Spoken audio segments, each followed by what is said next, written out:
He would never even be very rich, since most of the family fortune would go to his older brothers.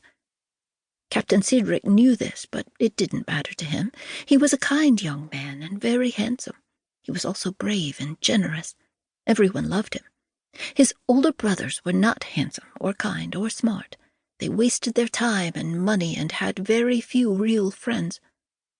The Earl's 2 older sons were a disappointment. They embarrassed him. His heirs were not an honor to his noble name. The Earl thought it was the worst of luck that his 3rd son had all the gifts. The beauty and the charm, the smarts, these should have gone to the son who would one day become Earl of Dorincourt. On his 3rd son, these qualities were wasted. The Earl hated comparing his 3rd son to the older brothers. His presence was a constant reminder of their failures, and so the Earl sent his 3rd son far away, to America. That way the old Earl wouldn't have to see him and be reminded of his other son's faults. 6 months passed, and the Earl became lonely. He didn't say it out loud, but he missed his youngest son. He wrote Captain Cedric a letter and asked him to come home. At the same time, Captain Cedric wrote his father a letter. He told him of the sweet, pretty American girl he wanted to marry. He asked his father for his blessing, but he didn't get it. When the Earl received the letter, he was furious. For a whole hour he raged around his castle like a tiger. Then he sat down and wrote a nasty response. Captain Cedric was never to come home again. He was not to write his father or his brothers. He could live however he wanted. He could die wherever he wanted. He would be cut off from his family forever, and he would never get help from his father for as long as he lived. The captain was heartbroken. At first he didn't know what to do. He had no work experience, but he did have courage, and he wouldn't give up. He soon found a job in New York and married the girl he loved. His new life was very difficult from the one he had known in England, but he was young and full of hope. He rented a small, humble house on a quiet street. It was a happy home. It was where he lived with his new wife and where his son was born. The captain was never once sorry for what he did. His little boy, Cedric, was sweet and charming. He had curly golden hair and big brown eyes with impossibly long eyelashes. He was very handsome.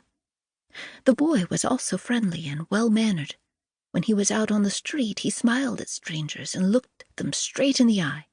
He talked to everyone, asking after their business, their health, and their family. People found him to be quite amusing. His great friend was the grocery man on the corner, Mr. Hobbs, who was known as the grumpiest man around. But Cedric could make even Mr. Hobbs smile. Cedric had a kind heart and was quick to understand other people's feelings. This may have been because he never heard a mean word at home. He had always been loved and treated tenderly. He had always heard his mamma called by pretty, loving names, and so he used them himself when he spoke to her. And he had always seen his papa watch over his mamma, so he made sure to take good care of her too. So, when Cedric learned that his papa wasn't coming back, and he saw how sad Dearest was, he knew that he needed to make her happy. He climbed up on her knees, kissed her, and put his head on her shoulder. He brought her toys and picture books to show her.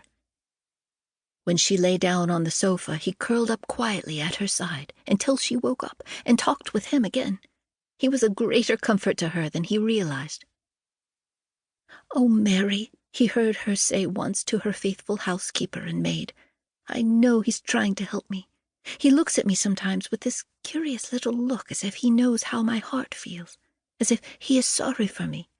Then he shows me something to put my mind on other things. He's such a little man already." Cedric always acted older than his years. He learned to read when he was very little. He would lie on the rug in the evenings and read aloud, sometimes stories and other times big books that grown-ups would read. Sometimes he even read the newspaper. Cedric didn't know what all the big words meant, but he sounded them out and asked for help with the strangest spellings. He was especially interested in politics. Dearest and Mary would laugh in delight at the funny things he would say. Mary was fond of Cedric. She had been helping his mother ever since he was born. She was proud of how graceful he was and of his fine manners. She especially adored his